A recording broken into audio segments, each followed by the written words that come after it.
संस्थापकाय च धर्मस्य सर्वधर्मस्वरूपिणे अवतारवरिष्ठाय रामकृष्णाय ते नमः। जननीं शारदां देवीं रामकृष्णं जगद्गुरुं पादपद्मे तयोः श्रित्वा प्रणमामि मुहुर्मुहुः। नमः श्रीयतिराजाय विवेकानंदसूरये सच्चित्सुखस्वरूपाय स्वामिने तापहारिणे। मंच पर उपस्थित परम पूज्य स्वामी सर्वलोकानंद जी महाराज, प्रिय भाई स्वामी मुक्तिदानंद जी, स्वामी महाप्रज्ञानंद जी, स्वामी निर्विकारानंद जी,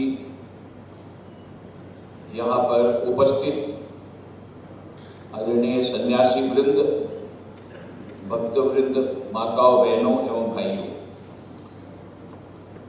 हम लोग जब स्कूल में पढ़ते थे तो प्रॉक्सी देते थे। यस सर, वो तो टीचर तो नीचा मुंह देख करके सबका अटेंडेंस लगाता था, तो हम लोग प्रॉक्सी देते थे। तो आज मैं प्रॉक्सी देना आया हूँ, क्योंकि निमंत्रण पत्र में मेरा नाम नहीं है आज के कार्यक्रम में। तो तत्वविदान जी कल चले गए, अमृत रूपानंद जी ने कहा कि भाई प्रॉक्सी दे दो, उनके बदले सब्स्टिट्यूट करके यहाँ मैं बैठा हूँ। इसीलिए मुक्तिदानंद जी बेचारे देख रहे थे निमंत्रण पत्र में तो नाम ही नहीं। जो भी होगा, आज भी देरी तो हो गई बहुत, फिर भी कुछ बोलना पड़ेगा। आदेश है स्वामी अमृत रूपानंद जी का। हमने अभी अभी बहुत ही सुंदर प्रवचन सुने हैं। अभी स्वामी महाप्रज्ञानंद जी महाराज ने बंगला में बताया, उनका विषय था Swami Vivekananda as the flag bearer of Shri Ramakrishna's message and fulfiller of Shri Ramakrishna's mission.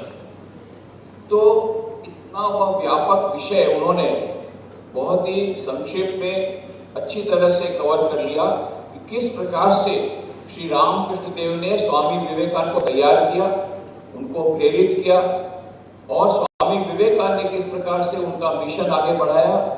और यह मानो यह एक दिव्य योजना के अंतर्गत एक दिव्य शक्ति ने स्वामी विवेकानंद को प्रेरित किया। श्री रामकृष्ण देव ने जो उपदेश दिया था शिव ज्ञान से जीव सेवा का, उसी को परिणत करने के लिए उन्होंने रामकृष्ण मिशन की किस प्रकार से स्थापना की, ये सब बातें बताई। स्वामी विवेकानंद तो उन्होंने ठीक ही कहा, स्वामी विवेकानंद तो हमेशा समाधि में रहना चाहते थे। और श्री रामकृष्ण देव ने पूछा भी था कि क्या चाहता है, तो स्वामी नरेंद्र नाथ ने कहा था, उस समय तो नरेंद्र नाथ, कि मैं चाहता हूं मैं सब समय समाधि अवस्था में रहूं सुखदेव के समान, बस थोड़ा थोड़ा बीच में देह ज्ञान आए तब मैं कुछ अन्न ग्रहण करूं शरीर टिकाने के लिए, देह को टिकाने के लिए, और फिर समाधि में चला जाऊं। समाधि है उच्चतम अवस्था। कोई भी गुरु यदि ये सुनता तो कितना वह प्रसन्न होता। परंतु ये तो विलक्षण गुरु और विलक्षण शिष्य। जब नरेंद्रनाथ ने कहा कि मैं हमेशा समाधि में रहना चाहता हूं, श्री रामकृष्ण कहते हैं, छी छी नरेंद्र, तू ऐसी बात करता है? अरे मैं सोचता हूं तू महान वटवृक्ष के समान होगा, जिसकी छाया तले हजारों लोग आश्रय पाएंगे, और तू केवल अपनी मुक्ति की, केवल अपनी समाधि की, केवल अपने आनंद की बात करता है। क्यों तू ही वह गीत नहीं गाता है? कल जिसके बारे में मैंने कहा था, श्री रामकृष्ण का, स्वामी विवेकानंद का प्रिय गीत, श्री रामकृष्ण वही बताते हैं, तू ही तो वह गाता है ना, जो कुछ है सो तू ही है।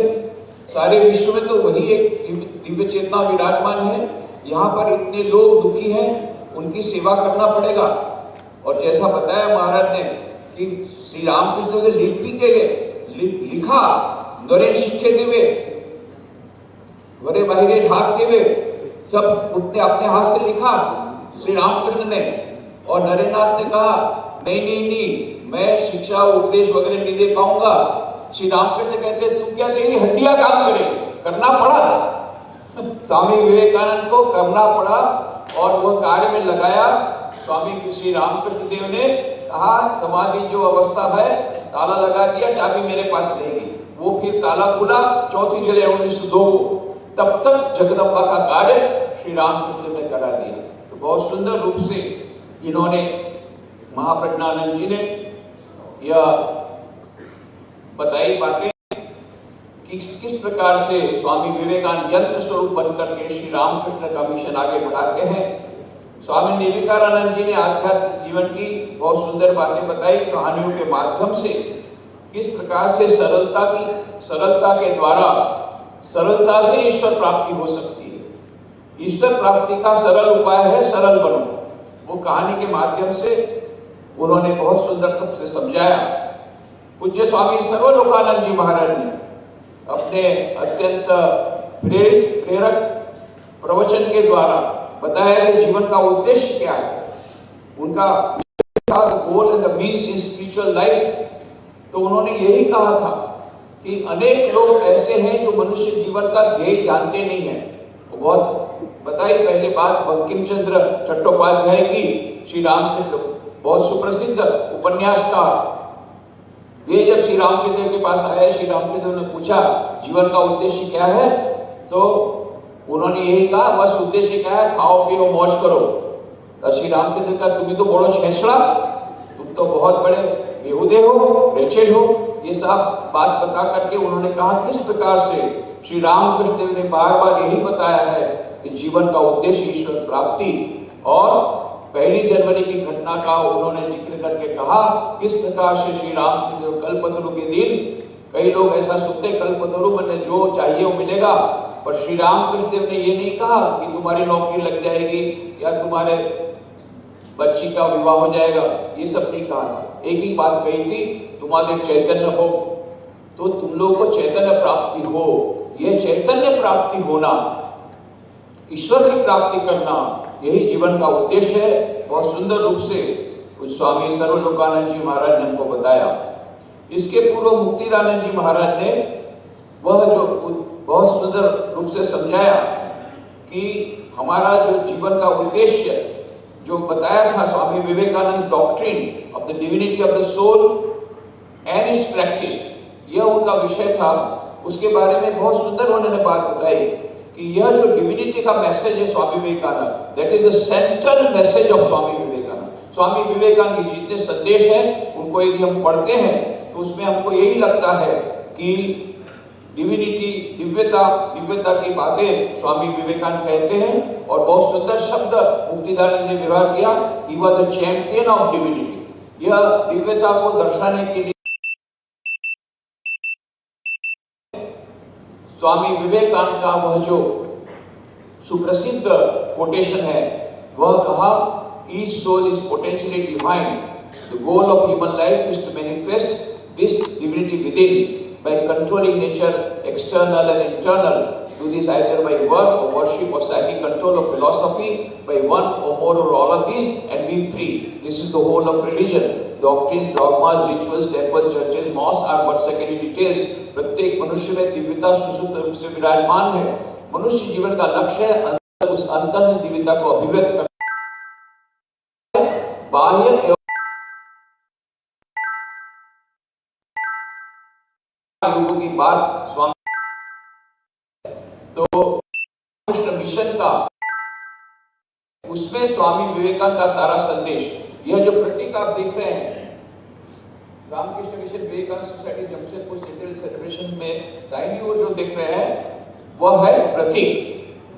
ये प्रतीक स्वामी विवेकानंद ने खुद ने डिजाइन किया था। वे न्यूयॉर्क में ब्रेकफास्ट कर रहे थे, तब उनके पास एक खबर आई कि उनको एक प्रतीक का निर्माण करना होगा संस्था का। तो उन्होंने एक पुराना एनवेलप था उसको फाड़ करके उसकी दूसरी साइड में जो प्लेन था उसमें एक डिजाइन बनाई, रफ स्केच बनाया और वो डिजाइनर को भेज दिया, उसमें से ये प्रतीक हुआ।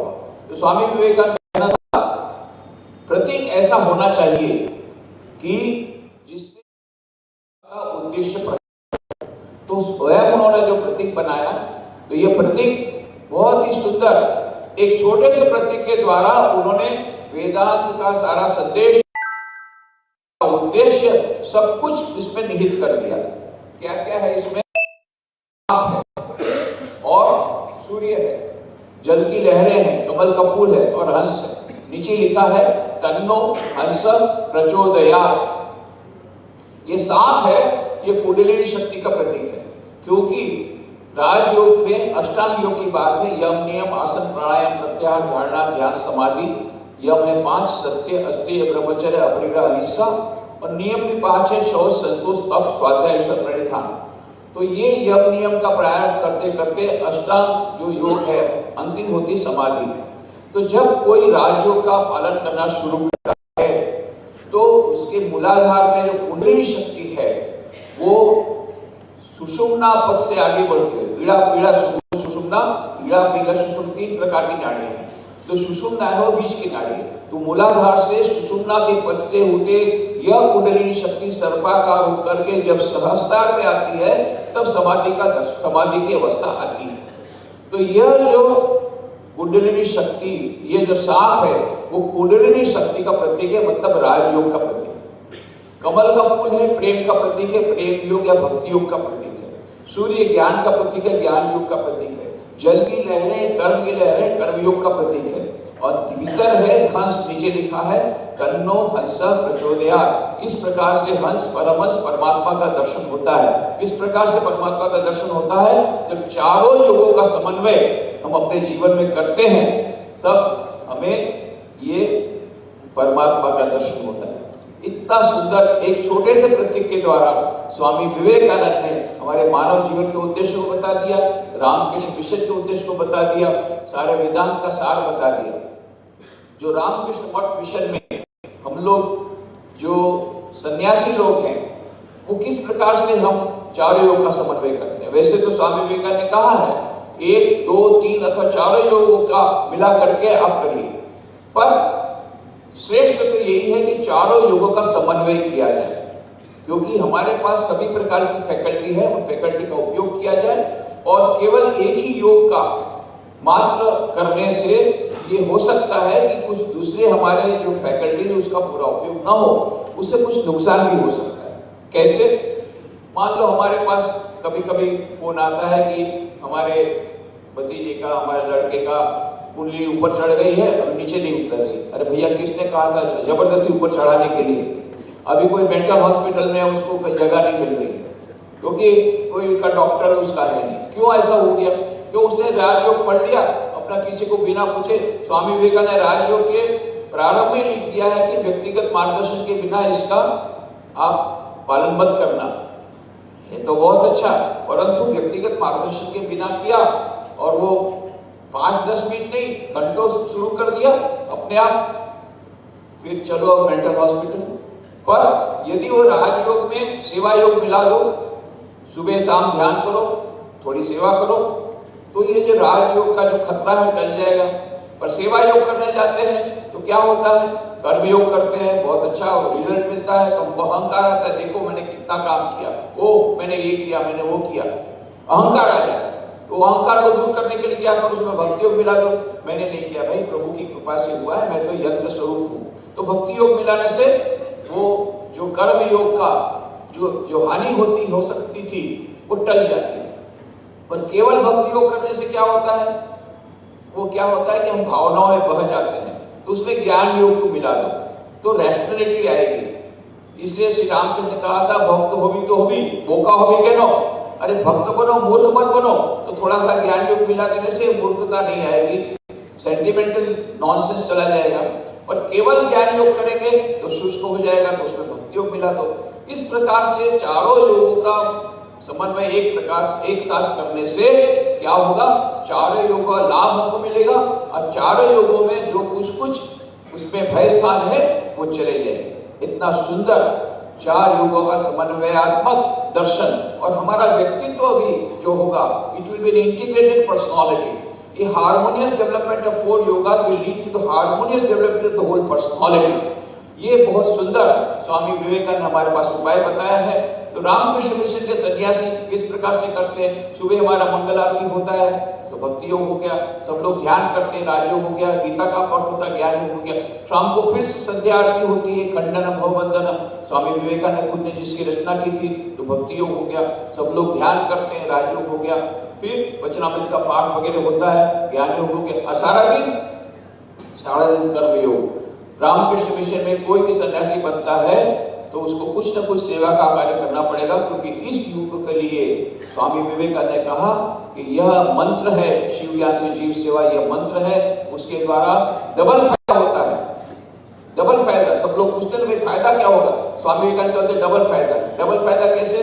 जिसकी सेवा की जाती है उसको फायदा होता है, रोटी कपड़ा मकान मिलता है, और जो सेवा करता है उसको ईश्वर मिलते हैं, अनंत सुख, अनंत ज्ञान, अनंत आनंद मिलता है, तो दोनों को फायदा होता है। डबल फायदे की बात है ये शिव ज्ञान से जीव सेवा। आत्मनो मोक्षार्थम जगत हिताय च, खुद की भी आत्मा की मुक्ति होगी और जगत का भी कल्याण होगा। यह एक मोटो रामकृष्ण मिशन ने स्वामी विवेकानंद को दिया। तो इस प्रकार से हम लोगों ने आज बहुत अच्छी चर्चाएं सुनी। अरिजीत सरकार जी ने भी बहुत सुंदर बातें बताई थी।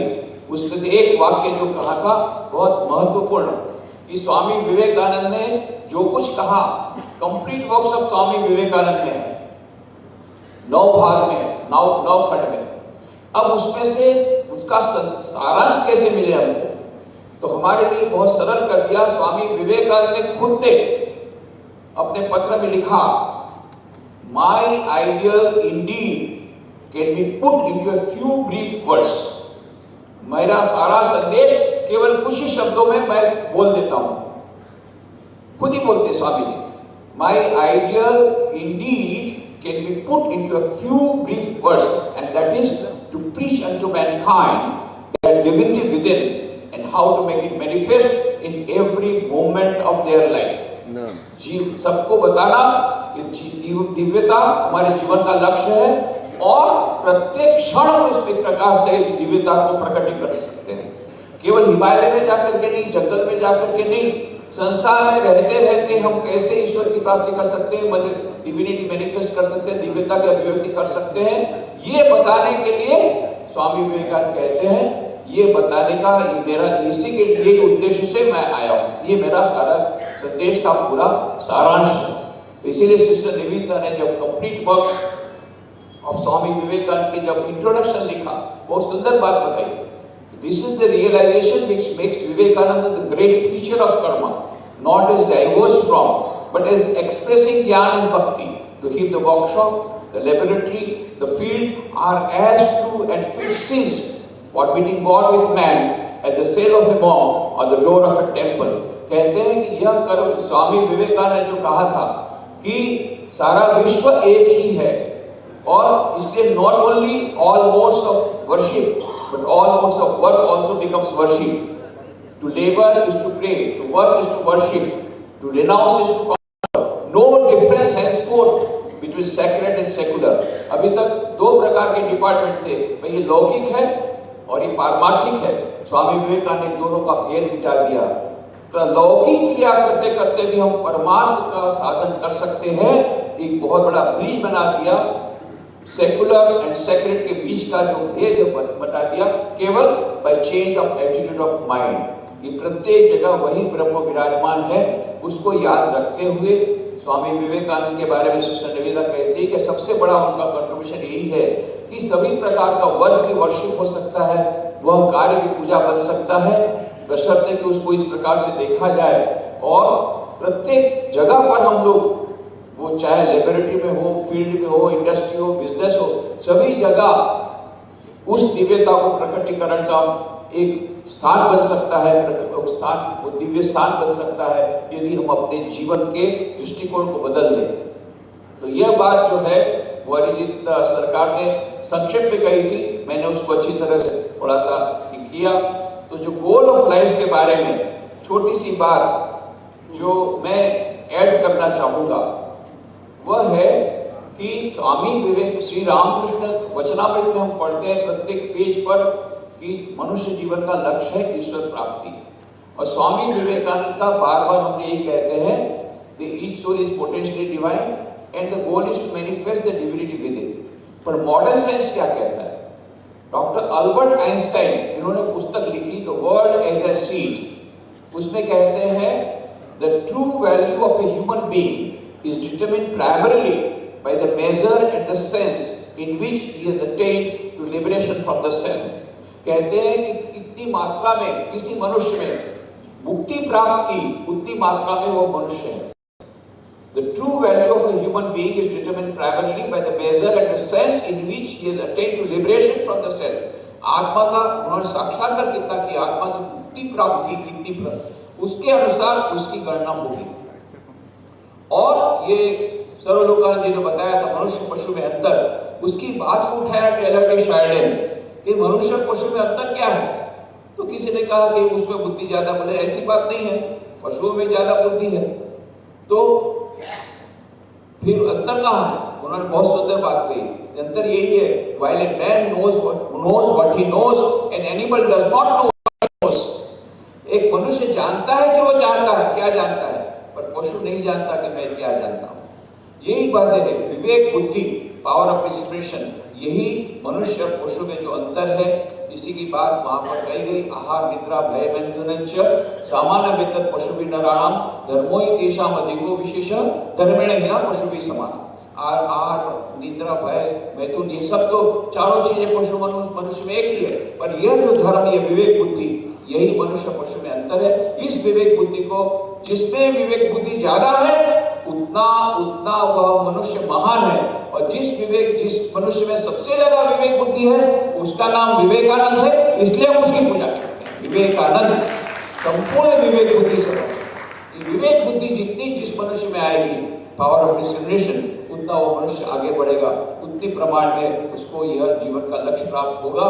और इसीलिए उसी बात को बताते हुए डॉक्टर लिंकन बार्नेट ने किताब लिखी आइंस्टाइन एंड द यूनिवर्स, उसमें कहते हैं man has a unique capacity of transcending himself and perceiving himself in the act of perception. मनुष्य के पास की वही एक विशिष्ट शक्ति है और किसी योनि में नहीं है। हमारे शास्त्रों में कहा 84 लाख योनियों में मात्र मनुष्य योनि को ही ईश्वर प्राप्ति हो सकती है। यहाँ मॉडर्न साइंस भी ये कहता है man has a unique capacity of transcending himself and perceiving himself in the act of perception. मनुष्य उसके परे जाकर के जान सकता है कि मैं कौन हूं, हु एम आई। और इसे नील बोर कहते हैं कि we are actors and spectators in this great drama of life simultaneously. हम एक्टर भी हैं, स्पेक्टेटर भी हैं। हम एक्टर तो हैं, पशु भी एक्टर है, हम भी एक्टर हैं, पर पशु स्पेक्टेटर नहीं बन सकते, वो अपने साक्षी नहीं बन सकते। मैं जानता हूं कि मैं क्या कर रहा हूं, यह साक्षी का भाव ये केवल मनुष्य योनि के पास है। ये हमारी विशिष्टता है, और ये विशिष्टता के कारण ही उसके लिए स्वामी विवेकानंद ने उसको कहा कि मनुष्य मात्र का ईश्वर प्राप्ति का जीवन का उद्देश्य, या स्वामी विवेकानंद की भाषा में मैनिफेस्ट द डिविनिटी। और यही संदेश स्वामी विवेकानंद अमेरिका में दिया। वहां पर श्वेताश्वेत उपनिषद का श्लोक उन्होंने सुनाया, शृण्वन्तु विश्वे अमृतस्य पुत्रा आये धामानि दिव्यानि तस्तु वेदाहमेतं पुरुषं महांतम आदित्यवर्णं तमसः परस्तात् तमेव विदित्वा अतिमृत्युमेति नान्य पंथा विदितः नाय। मैंने उस परम पुरुष को देख लिया जिसको देखने के बाद सभी दुखों से निवृत्ति होती है। और फिर स्वामी विवेकानंद का dear sisters and brothers of America, let me call you by this sweet name. What is that? Children of immortal bliss.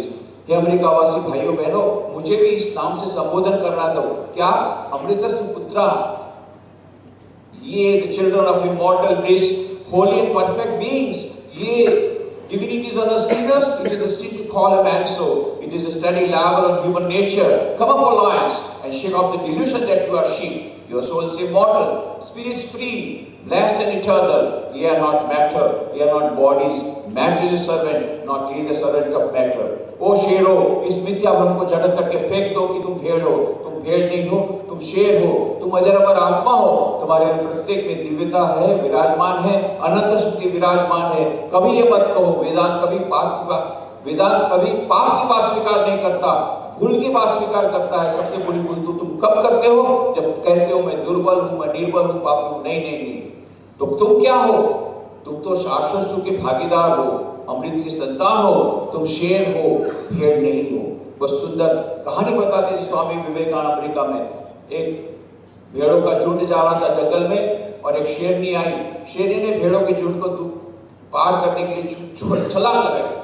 तो वो उस समय गर्भवती थी, उसके पेट में एक छोटा सा बच्चा था, वो गिर गया। छोटा सा शेर वह भेड़ों के झुंड में गिर गया, और शेरनी उस पार जाकर के मर गई, क्योंकि उसका गर्भपात हो गया था। अब ये शेरनी का बच्चा रोने लग गया क्योंकि उसकी मां मर गई थी। अब ये भेड़ों की मां ने उसका लालन पालन शुरू किया। अब ये शेरनी का बच्चा जाता है, भेड़ों के साथ जाता है, भेड़ों के साथ खेलता है, भेड़ों के समान घास खाता है और भेड़ों के समान बैं बैं करना शुरू कर दिया। बहुत समय बाद एक बड़ा शेर आया, उसने देखा दूर रास्ते पर से बहुत सारी भेड़े जा रही बैं बैं करते हुए, आखिरी में एक छोटा सा शेर है वो भी बैं बैं कर रहा है। उसको आश्चर्य हुआ, अरे ये शेर होकर के बैं बैं कर रहा है, कभी उसने किसी शेर को बैं बैं करके देखा ही नहीं था। तो जरा नजदीक आया, देखे माजरा क्या है, और बड़े शेर को देख करके भेड़े इतनी घबरा गई, बै बै बै करके सब भागने लगे। छोटा शेर वो भी बै बै करके भागने लगे। बड़े शेर ने पकड़ा, तू कहां जाता है? अरे ये भेड़े हैं मुझसे डरती है क्योंकि मैं शेर हूं, तू तो शेर है मेरे सामने, तू मुझसे क्यों डरता है? छोटे शेर ने क्या कहा, बै बै बै, मैं तो भेड़ हूं भेड़। बहुत बार समझाया शेर ने, अरे तू भेड़ नहीं है तू शेर है। और छोटा शेर बोलता है बै बै, मैं तो भेड़ हूं। अब बड़े शेर को बड़ा गुस्सा है, पकड़ा उसको, घसीट करके तालाब के किनारे, देख ये तालाब के किनारे, तालाब में देख, तेरी परछाई देख, मेरी परछाई देख, तेरा चेहरा मेरे समान है, शेर के समान ना भेड़ के समान। तब छोटे शेर ने देखा, हाँ मेरा तो चेहरा शेर के समान है। अब समझ गया तू भेड़ नहीं है, अब बै बै करना बंद कर, मेरे समान गंदा कर, चल जंगल में जा, जंगल में राजा बन जा। जंगल में राजा बन गया। स्वामी विवेकानंद ये कहानी बता के सुना के बताते थे, देखो ये छोटा शेर पहले से शेर था ना कि नया बना? पहले से था, तो क्यों बै बै करता था? भूल गया था कि मैं शेर हूं। यही हम सब की कहानी है। हम सब के भीतर में दिव्य आत्मा विराजमान है, अनंत शक्ति वाला दिव्य आत्मा विराजमान है। फिर भी हम लोग क्या कहते हैं, मैं तो बहुत टेंशन में हूं, मेरे को इतना दुख आ गया, मैं कैसे करूंगा, मेरे में शक्ति नहीं है, मैं तो दुर्बल हूं, निर्बल हूं, बै बै बै हम लोग करते रहते हैं। ये बै बै हम लोग क्यों करते हैं?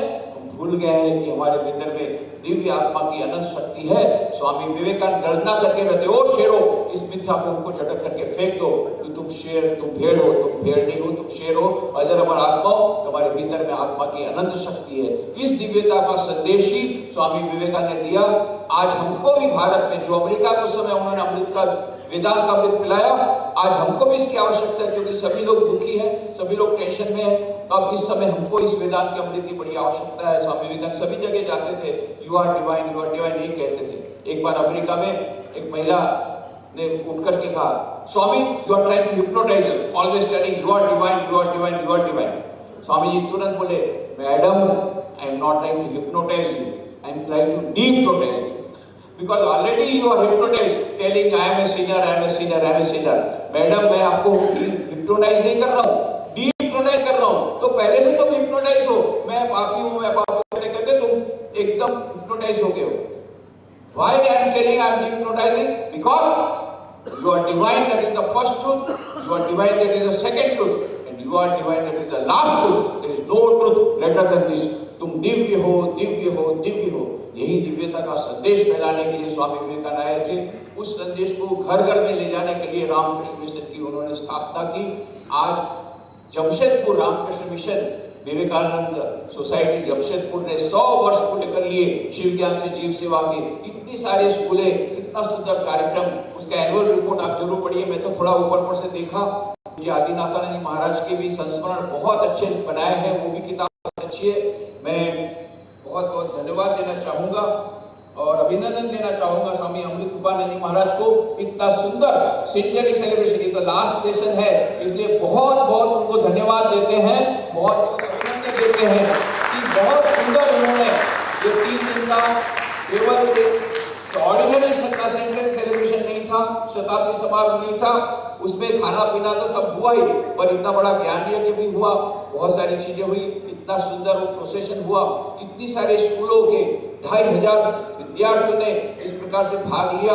यह एक ऐतिहासिक घटना बन गई और यह जो 2 पुस्तकें प्रकाशित की है, बड़ी बहुत ही महत्वपूर्ण पुस्तकें। एक तो पूरी हिस्ट्री है 100 साल की रामकृष्ण मिशन विवेकानंद सोसाइटी की, दूसरे पूज्य आदिनाथानंद महाराज, कालीदास महाराज, और मैं धन्यवाद देता हूँ, मुझे कृतज्ञता व्यक्त करता हूँ अमृत रूपानंद जी महाराज के चरणों में प्रणाम करते हुए कि उन्होंने मुझे अवसर दिया। मैंने तो पहले ना बोला था, उन्होंने कहा नहीं आना पड़ेगा, नहीं तो हम प्रोग्राम कैंसिल करेंगे। तो मैंने कहा नहीं, मैं जरूर आऊंगा, क्योंकि दूसरा प्रोग्राम कैंसिल करके मैं आया और मुझे बड़ा आनंद है कि मैंने वो प्रोग्राम कैंसिल किया, नहीं तो मैं कुछ वंचित हो जाता। विशेष करके मेरी पुरानी स्मृतियां याद आ गई। जब मैं रांची में 10 वर्ष तक था, पुराना बहुत होता था, मुझे कालीदास महाराज टेबल पे सामने बैठ करके जो प्रेम से खिलाते थे, ये सब स्मृतियां फिर से उभर रही हैं। इन सब के लिए स्वामी अमृत रूपानंद जी महाराज के चरणों में प्रणाम करता हूँ, कृतज्ञता व्यक्त करता हूँ। आप सभी के चरणों में प्रणाम करता हूँ। आप सबके बीच जो दिव्य चेतना विराजमान है उसको प्रणाम करके मैं अपनी वाणी को विराम देता हूँ। धन्यवाद।